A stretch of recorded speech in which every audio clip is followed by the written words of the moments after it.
PSU की तरफ से आपके सामने बात रखने के लिए आया हूँ।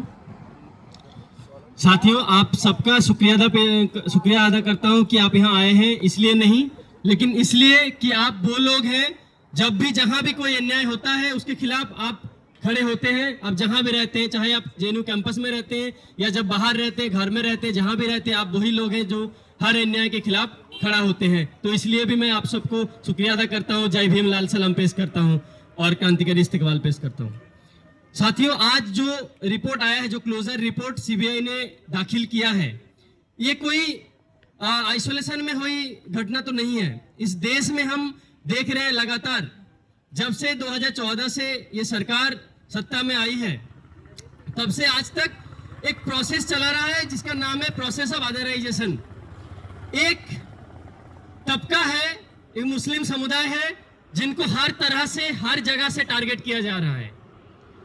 जहां भी वो घर से निकलते हैं, कहीं वो पढ़ने जाते हैं इंस्टीट्यूशन में, कहीं वो ट्रैवल करते हैं, कहीं वो खाना खाते हैं, कहीं वो सोते हैं, कहीं भी, चाहे वो बाजार में अपना रेडिया लगाते हैं, हर जगह से उनको धकेल दिया जा रहा है। और अगर वहीं से वो जिंदा रह जा रहे हैं, वहां पे उनको गायब कर दिया जा रहा है या मार दिया जा रहा है। तो ये कैसे हो रहा है, क्यों हो रहा है?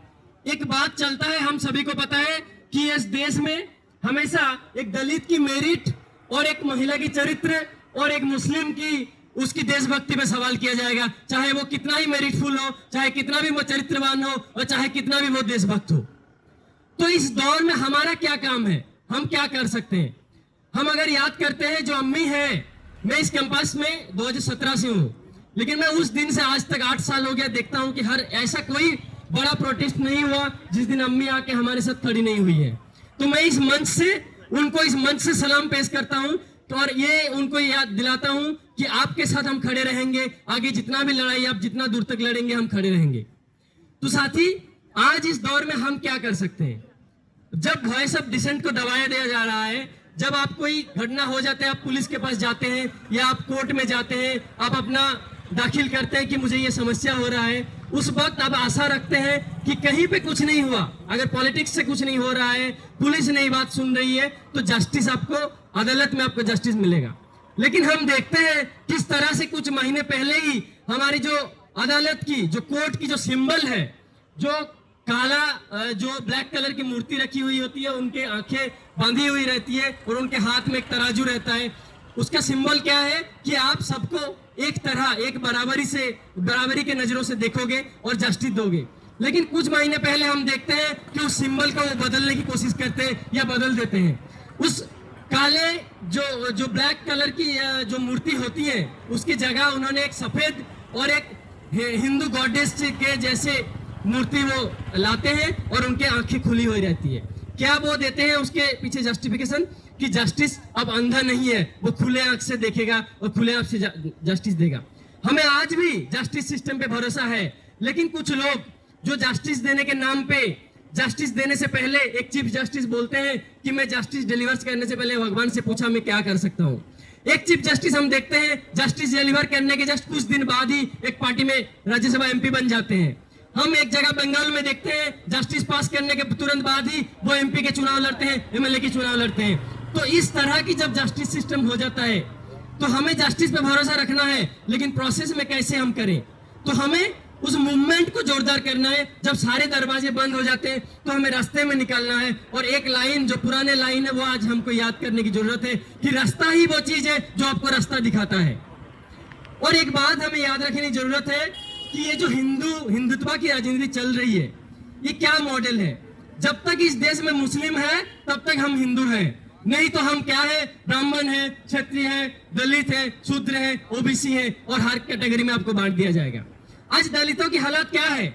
आए दिन, ऐसा कोई दिन नहीं है सुबह से लेकर शाम तक आपको 10 से 20 खबरें नहीं मिलेंगी जहां दलितों को लिंच कर दिया जा रहा है, मुस्लिमों को लिंच कर दिया जा रहा है, कहीं इंस्टीट्यूशन में मर्डर कर दिया जा रहा है, कहीं पे आपको 1-2 नंबर दे के वहां से निकाल दिया जा रहा है ताकि आप पढ़ ना पाए। तो इस दौर में हमें जरूरत है कि हम ज्यादा से ज्यादा नंबर में एकत्रित होकर के इस मूवमेंट को आगे ले जा सके। कोई भी आज के दौर में ऐसा नहीं कि बीजेपी आज सत्ता में आया और सब कुछ कर रहा है, खराब कर रहा है, बहुत ज्यादा खुले आम पे कर रहा है, लेकिन ये प्रोसेस बहुत पहले से शुरू हो गई है। ये जो दलितों के पीछे साजिश है, दलितों को हर इंस्टीट्यूशन से निकाल देने का, हर जगह से उनको बाहर रखने का, ओबीसी को बाहर रखने का, मुस्लिम को बाहर रखने का, ये आज से शुरू नहीं हुई है। आजादी के बाद, आजादी के समय बाबा साहब से लेकर के जितने तमाम लोगों ने इस देश की एक कल्पना की थी कि आजाद देश कैसा होगा, हमारा आजाद भारत कैसा होगा। क्या हम देखते हैं आज ये ऐसा भारत है? जो मुसलमान इस देश में रह गए आजादी के बाद, वो अपने चॉइस से रह गए। उनके पास ऑप्शन था कि वो चले जाते पाकिस्तान। आज ये कौन होते हैं ये लोग बोलने वाले कि तुम पाकिस्तान चले जाओ? अगर वो किसी जस्टिस के लिए लड़ रहे हैं, ये आप कम होते हो बोलने वाले कि तुम बांग्लादेश चले जाओ या पाकिस्तान चले जाओ। वो लोग यहाँ रह गए, अपने चॉइस से रह गए, इस देश से प्यार करके रहेंगे, इस जमीन से प्यार करके रह गए। तो हमें इस बात को समझने की जरूरत है कि ये जो प्रोसेस है, ये कोई हिंदू मुस्लिम की लड़ाई नहीं है। ये उस हिंदुत्ववादी और ब्राह्मणवादी ताकत की लड़ाई है जो खाली एक खास तबके के हाथ में सारे मीन्स ऑफ प्रोडक्शन, सारे रिसोर्सेज, सारे जमीन हड़प के रखने की प्रोजेक्ट है। उसको हमें चिन्हित करने की जरूरत है और हमको टुकड़ों में नहीं, हमें इकट्ठा आके लड़ने की जरूरत है। क्योंकि सारे लड़ाई, चाहे आपके गांव में एक कल जल की, एक पानी के नल से ठीक करने से लेकर के किसी के लिंचिंग से, किसी की हत्या कर देने के खिलाफ कोई जो लड़ाई है, या यहाँ पे जो आज हम लड़ रहे हैं, भूख हड़ताल में बैठे हैं, हंगर स्ट्राइक में 5 दिन से हमारे साथी बैठे हैं, 9 लोग बैठे हैं, और भी तमाम साथी जो रिले हंगर स्ट्राइक में बैठे हैं, मैं उनके साथ सॉलिडारिटी पेश करता हूँ और जो लड़ाई वो लड़ रहे हैं उनके साथ खड़ा होता हूँ। ये सारे लड़ाई में हमें इकट्ठा रहना है और सारे लोगों को, तमाम लोगों को एक साथ आकर के, एकजुट होकर के लड़ना है, तब जाके हम कोई भी जस्टिस इंश्योर कर सकते हैं। आज जब हम इस कैंपस के अंदर स्टूडेंट मूवमेंट की बात करते हैं या कोई भी चीज की बात करते हैं कि हम हासिल करेंगे, हम जब इलेक्शन होता है तब हर दरवाजे में जाते हैं कि हमें वोट दीजिए, हम ये किए हैं और आगे ये करेंगे, वादा करते हैं।